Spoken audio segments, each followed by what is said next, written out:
నుంచి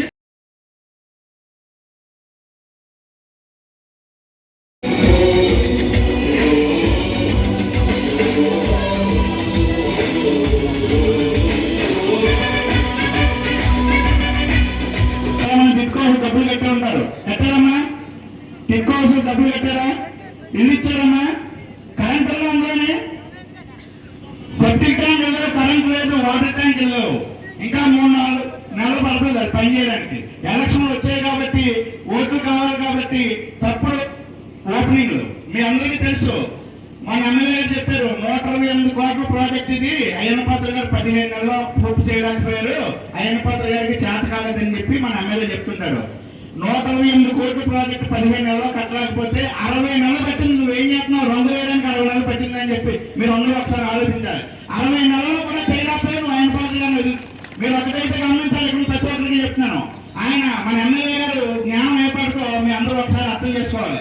అయ్యన్నపాత్ర గారు కూడా చెప్తారు, వెంకటేశ్వర గుడి 3 కోట్లు శిలాపలకం పెట్టారు. అయ్యన్నపాత్ర గారు శిలాపలకం పెట్టి రోడ్డు వేయలేకపోయారు. ఆ శిలాపలకం డబ్బులన్నీ అయ్యన్నపాత్ర ఇంటికి వెళ్ళిపోయాడు అని చెప్తున్నారండి.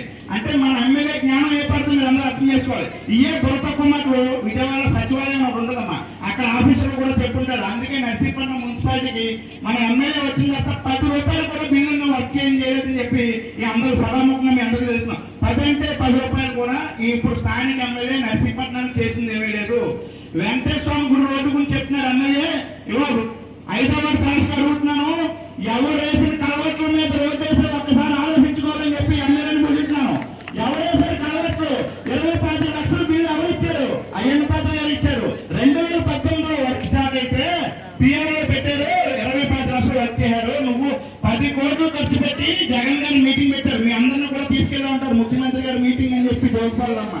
10 కోట్లు ఖర్చు పెట్టి 10 రూపాయలు కూడా తేలని చేతకాని వ్యక్తి ఎవరైనా ఉన్నారంటే మన స్థానిక ఎమ్మెల్యే. ఈయనకి అయ్యన్నపాత్ర గారు చాలా తేడా ఉంది. అయ్యన్నపాత్ర గారు పరిమితి చెందిన నాయకులు అయితే గణేష్ పరిమితమైన నాయకుడు, తక్కువ ఎమ్మెల్యే అని చెప్తున్నాం. మీ సందర్భంగా మీ అందరికీ అర్థం చేసుకున్నాం. అదే విధంగా మీ అందరూ ఒకటి అర్థం చేసుకోవాలి, మున్సిపాలిటీలో రెగ్యులర్ మెయింటెనెన్స్, కుళాయి రాలేదంటే పట్టించుకునేవాడు ఉండడు, కాలువలు క్లీన్ చేయాలంటే పట్టించుకునేవాడు ఉండడు, లైట్ పోయిందంటే పట్టించుకునేవాడు ఉండడు. మీరు అందరూ అర్థం చేసుకోవాలి. గతంలో సచివాలయ వ్యవస్థ లేదు. 2014, 2019 మధ్యలో మీరు ఒకసారి ఆలోచించాలి. ఈ మున్సిపాలిటీకి ఇండియా లెవెల్లో కూడా స్వచ్ఛత కోసం అవార్డులు వచ్చిన మున్సిపాలిటీ నర్సీపట్నం మున్సిపాలిటీ. అటువంటి మున్సిపాలిటీని మీరు ఆలోచించండి. ఒక వార్డులో 10 మంది సచివాలయ స్టాఫ్ ఉంటారు, 10 మంది వాలంటీర్లు ఉంటారు.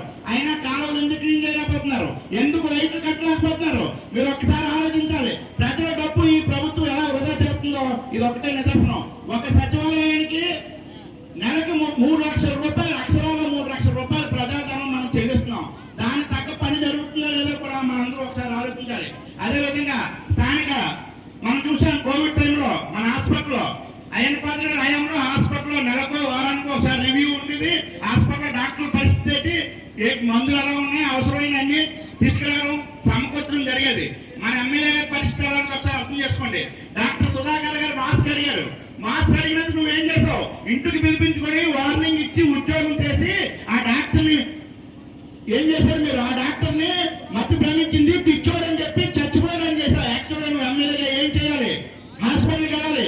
డాక్టర్ గారికి మాస్క్ ఎందుకు ఇవ్వలేదు? రివ్యూ పెట్టడం చేతగాని ఎమ్మెల్యే నువ్వు ఎందుకు చెప్తున్నావు? మాస్క్ ఎందుకు లేదు అడగాల్సిన బాధ్యత మీదే కదా. మీరు ఎందుకు ఆ పని చేయకుండా డాక్టర్ గారి మీద టార్గెట్ ఎందుకు చేస్తున్నారు? అది భయపడే ఏ డాక్టర్లు కూడా అక్కడ ఏ తప్పు జరుగుతుందో సరే ముందుకు వచ్చి మాట్లాడని పరిస్థితి. దీనికి కారణం ఎవరు? స్థానిక ఎమ్మెల్యే.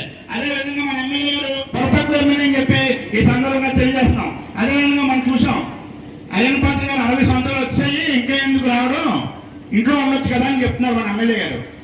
నిన్ను మీ చేతకాని ముఖ్యమంత్రిని దించడానికి 60 సంవత్సరాలు దాటినా ఆయన నడుము కట్టాలని పరిస్థితి రాష్ట్రంలో ఉంది. రాష్ట్రంలో ప్రజలు బాగున్నారంటే అయ్యన్నపాత్ర గారు నడుము కట్టాలి, లేకపోతే ఈ రాష్ట్రాన్ని చక్కదిద్దే వాళ్ళు ఎవరు లేరు. మీరు ఒక్కసారి ఆలోచించాలి. ఈ రోజు మోడీ గారు, పవన్ కళ్యాణ్ గారు, చంద్రబాబు నాయుడు కలిసి ఈ రాష్ట్రాన్ని చక్కదిద్దడానికి ముందుకు వచ్చారు. మీరు ఆలోచించండి అమ్మా. మోడీ గారు మళ్ళీ దేశంలో ప్రధానమంత్రి అవ్వబోతున్నారు. ఆయన అండుంటేనే మన రాష్ట్రం ముందెళ్తుంది. మోడీ గారు ఉంటేనే మనం ప్రత్యేక హోదా తెచ్చుకోవచ్చు, లేదంటే ప్రత్యేక నిధులు తెచ్చుకోవచ్చు. పోలవరానికి నిధులు వస్తాయి, రాజధానికి నిధులు కూడా మోడీ గారి ద్వారా మనం తెచ్చుకోవచ్చు. మీ అందరూ ఆలోచించాలి. వైఎస్ఆర్సీపీకి 2014లో ఓటేయడం తప్పు కాదు. 2019లో కూడా ఓటేది తప్పు కాదు. ఆ నాన్నగారు మంచోరు, ఆయన చేస్తారు, ఒక ఛాన్స్ ఇద్దామని ఇక్కడ చాలా మంది ఓటేసి ఉంటారు. కానీ 2024లో ఓటేస్తే మన ఏదో మనం కన్ను పడుతున్నట్టే ఈ సందర్భంగా తెలియజేస్తున్నాం. ఒక్కసారి చూసాం ఇటువంటి వ్యక్తిని మనం చూసి మళ్ళీ అదే వ్యక్తికి ఓటేస్తే మనం క్షమించడానికి తప్పు చేసిన వ్యక్తులు అవుతాం. అదేవిధంగా మీరు ఒకసారి ఆలోచించాలి. ఈ రోజు సొంత చెల్లి మా బాబాయిని చంపేశావు. ఎవరు నువ్వు? మా కుటుంబానికి అండగా ఉండాల్సిన వ్యక్తిని నువ్వు మా బాబాయిని చంపిన వ్యక్తిని వెనకాల పెట్టుకుని ఓటేయమని అడుగుతున్నావు. నీకు సిగ్గు లేదా జగనన్న అని చెప్పి రక్తం పంచుకున్న చెల్లె చెప్తుంటే మన జగన్ గారు ఎంత పనికిమాల వ్యక్తి ఒకసారి అర్థం చేసుకోండి.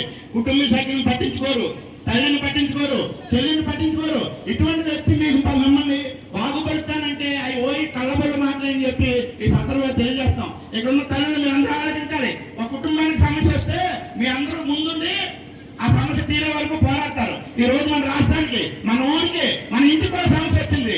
ఒక దొంగ పట్టారు మన రాష్ట్రంలో. ఆ దొంగను పట్టుకొని తరివేసే వరకు మీ అందరూ కూడా కలిసికట్టుగా ఉండి ఈ 40 రోజులు రాష్ట్రంలో ఎక్కడికి వెళ్ళినా, మీరు ఏ ఫంక్షన్కి వెళ్ళినా, పక్క ఇంటికి వెళ్ళినా, వేరే ఊరు వెళ్ళినా మీరు ఆలోచించాల్సింది ఏంటంటే చెప్పాలి, ప్రతి ఒక్కరికి బాధ్యత తీసుకోండి. రాష్ట్రం మంది, రాష్ట్రం బాగుంటేనే మనం ముందుకెళ్ళగలం. ఈ రోజు రాష్ట్రంలో చాలా పరిస్థితులు బాగాలేదు. మీరందరూ బాధ్యత తీసుకొని తెలుగుదేశం పార్టీ అయ్యన్న పాత్ర గారికి, అదేవిధంగా మన ఎంపీ బీజేపీ అభ్యర్థి అయినటువంటి సీఎం రమేష్ గారికి ఖమ్మం భూమి మీద ఓటేసి గెలిపించాల్సిన బాధ్యత మీ అందరూ ఇక్కడ ఉన్న మహిళలందరూ తీసుకోవాలని ఈ సందర్భంగా తెలియజేస్తున్నాం. నిరంతర వార్తా సమాచారం కోసం మా వి న్యూస్ ఛానల్ సబ్స్క్రైబ్ చేయండి. నోటిఫికేషన్ కొరకు బెల్ ఐకాన్ని యాక్టివేట్ చేయండి.